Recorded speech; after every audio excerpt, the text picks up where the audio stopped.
Welcome to the College Investor Audio Show. We are so glad you're here today. Check us out at thecollegeinvestor.com if you want to find out, dive deeper on any topic we talk about on the podcast. You can also check us out on social media. We're pretty much anywhere you are. Just search for The College Investor. You're going to find us. Today, IBR student loan forgiveness resuming after that long pause. All right, let's dive in. So, for the first time in nearly a year, federal student loan borrowers are seeing their balances forgiven under the income-based repayment plan. Woo! On Tuesday, September 30th, 2025. The Department of Education sent out a wave of approval notices to borrowers who had crossed the 20 or 25-year repayment threshold under IBR. The emails, which a whole bunch of borrowers now refer to as golden letters, confirmed that the borrowers who had met the deadline required for loan forgiveness and that the DOE would begin the process of loan forgiveness. The notices are significant. Since 2024, the department had paused IBR forgiveness while it conducted system updates, the blue screen of death, leaving thousands of borrowers in limbo, even after they had completed the required 240 or even 300 payments. It still has this message posted on studentaid.gov, by the way. Forgiveness as a feature of Save, Pay, and ICR is currently paused because those plans were not created by Congress. I don't know why that tickles me, but it does. Anyway, let's move on. Let's move on to the next point here. IBR forgiveness is moving forward, but other plans are still stalled, though. So the IBR plan, which was created by Congress in 2007, good on you, mates, remains the only income-driven repayment plan, or program, I should say, with active loan forgiveness. So under IBR, borrowers who make 20 or 25 years of qualifying payments can have the remaining balance erased. Public Service Loan Forgiveness, by the way, or PSLF, is still processing loan forgiveness. It's just not directly tied to an income-driven repayment plan. By contrast, forgiveness under other IDR plans like the pay-as-you-earn or pay and income-driven or income-contingent repayment, ICR, just remain in limbo, while the Saving on a Valuable Education or SAVE plan was completely blocked by the court. The DOE has argued that ongoing lawsuits against SAVE, filed by several states, have prevented loan forgiveness across multiple IDR programs that rely on similar legal authorities. The American Federation of Teachers, AFT, a national union, disputes that position. In September, it expanded a lawsuit against the department to include the IBR forgiveness freeze, arguing that the government has wrongly withheld relief for borrowers in pay and ICR. Tuesday's wave of IBR approvals may ease some pressure, but it's likely to resolve the broader, or unlikely, I should say, it's unlikely to resolve the broader legal battle.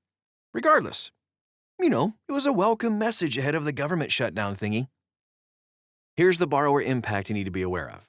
For a lot of people, you might be included, the sudden arrival of forgiveness notices is life-changing. Absolutely it is. Some report balances exceeding $150,000 to $200,000 being wiped away after decades of repayment. Wow, imagine that. Others describe finally reaching discharge after years of uncertainty, particularly during the department's months-long freeze. The relief, however, is not evenly distributed. Borrowers in ICR who may have reached their own eligibility thresholds remain excluded from forgiveness.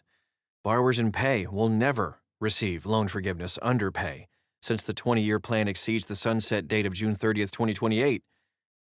Those in pay will have to make a decision to either move to IBR or wait for the upcoming Repayment Assistance RAP plan to start in 2026.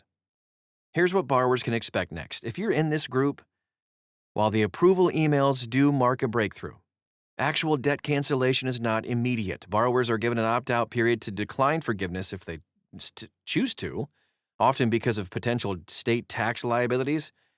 If they don't opt out, the Department of Education will instruct their loan servicer to process the discharge. That process can take time. The department says it will take up to several months to process, and servicers already under strain from staffing shortages might face delays. Go figure. It's important to note that with the return of the student loan tax bomb in 2026, this is welcome timing From a tax perspective, the date the debt is canceled is what is considered for taxes, which would be the date borrowers received their golden email. Here are some takeaways. Check for emails. Eligible IBR borrowers should look for official forgiveness notices from the DOE or their servicer, either one.